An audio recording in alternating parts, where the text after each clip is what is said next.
Our hearts beat to the city streets. We began to feel the fire. We rise like... Hello mga mamshi, andito kami sa bahay ng pinsan ni Dodong. Nag-invite sila na mag-dinner. Kasama namin si Hipag at ang anak at asawa niya. At kasama din namin si Bianan. At ito yung kanilang pa-table arrangement, napaka-cute. So, hindi ko na lang ipapakita mga mamshi while kakain kami ng dinner. Happy birthday to me! Yehey! Charot!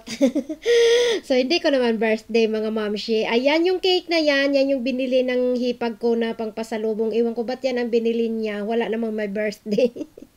At saka yung dessert na yon, yan yung ginawa ng asawa ng pinsan ni Dodong. So, tea is life. Tea time. Ayan. After kumain. So, ganun dito sa kanila mga mamshi pag may mga busita-busita. So, nagsiserve talaga sila ng tea after kumain.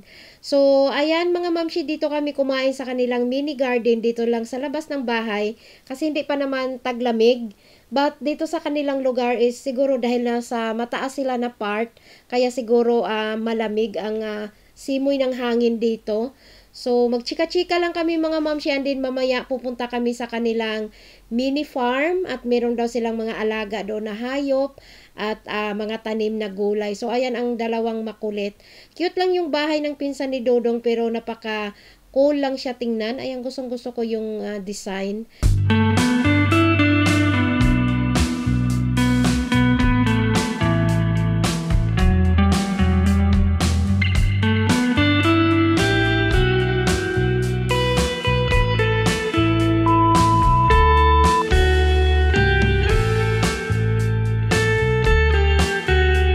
Ayan mga mamshi, dito na kami sa kanilang mini farm. Hindi naman siya masyadong kalakihan pero kahit paano may mga doon sa kabilang side mga mamshi, doon yung mga gulay nila.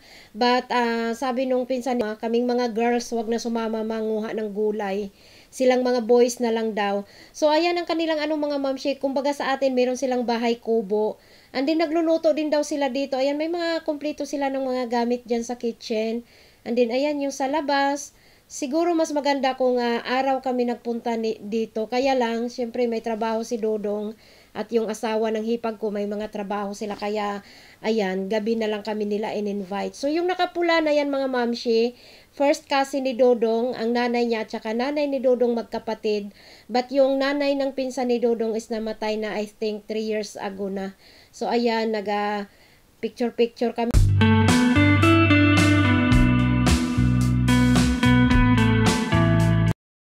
Evet,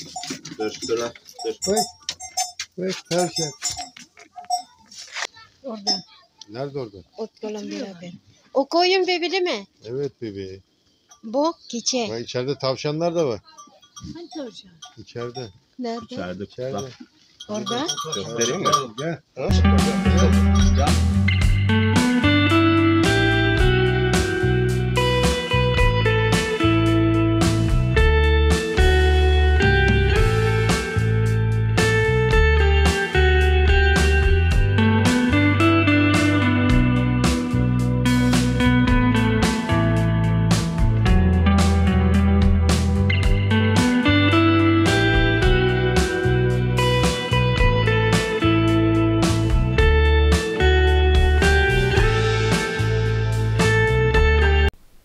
AM na mga mamshi at kami ay pauwi pa lang ngayon. So napasarap yung pagmamarites doon. Minsan lang din kasi sila magkikita-kita kasi ayan busy ang mga life. Malalaki yung talong mga mamshi. Ayan. So ang yan ang dami.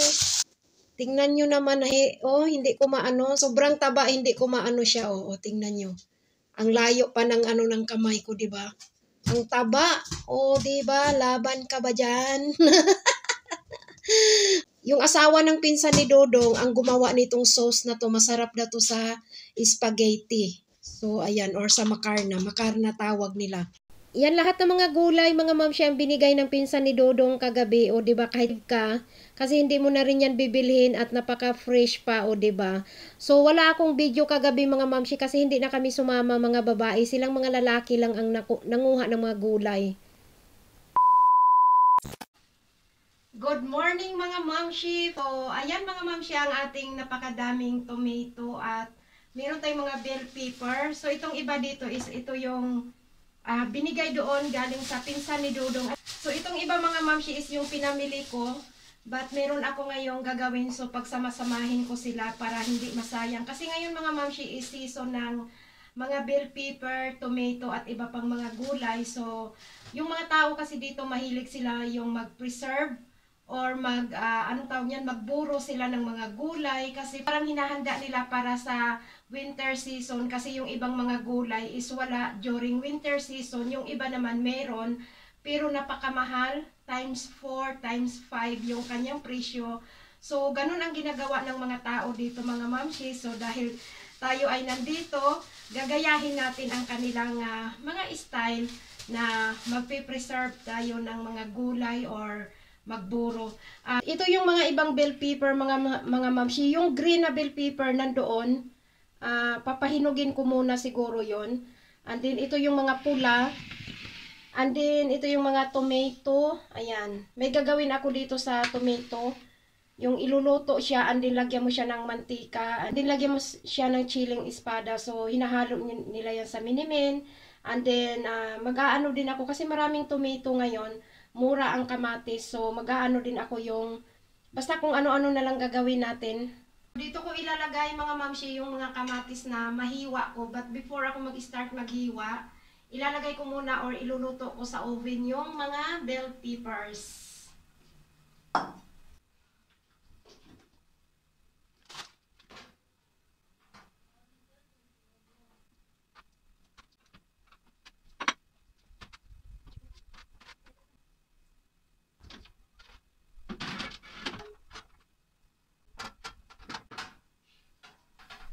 Tingnan nyo mga mamshi, ang lalaki oh.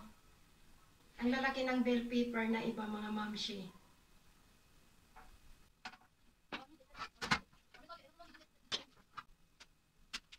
Ito na lahat yung ating bell pepper. So i-open na natin tong oven. I think iluluto natin. Tingnan ko lang. Ilagay ko muna ng 30 minutes and then i-check lang natin.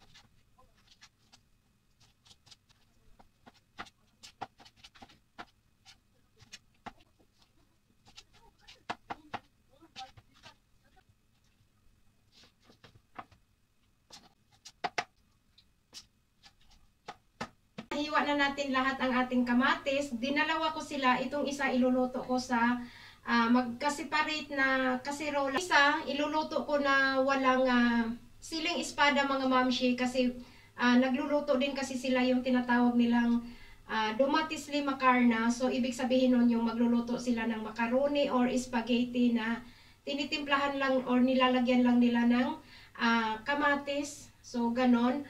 Kaya hindi ko siya lagyan ng siling espada. Ito hihiwain ko muna to ng maliliit and then pag talagang lutong-luto na tong kamatis na to saka natin ihalo. Ilalagay natin yan siya sa mga babasagin na kung tawagin sa Bisaya is garapon.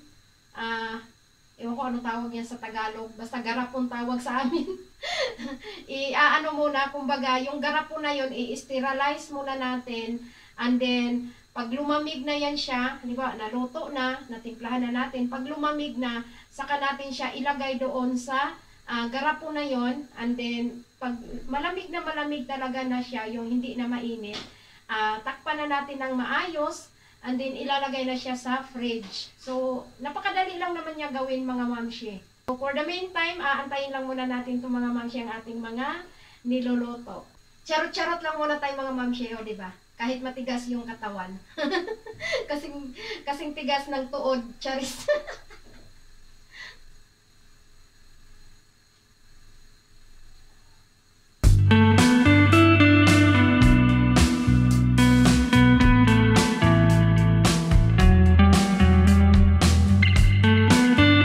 Ayan na yung ating tomato mga mamshi, lutong-luto na siya. So ito yung isa na hindi ko lalagyan ng siling espada. And then, ito na din ang ating bell pepper. Ayan, babalatan ko na din yan siya. And then, pag mabalatan na siya, lalagyan ko siya ng bawang at i-hand blender ko.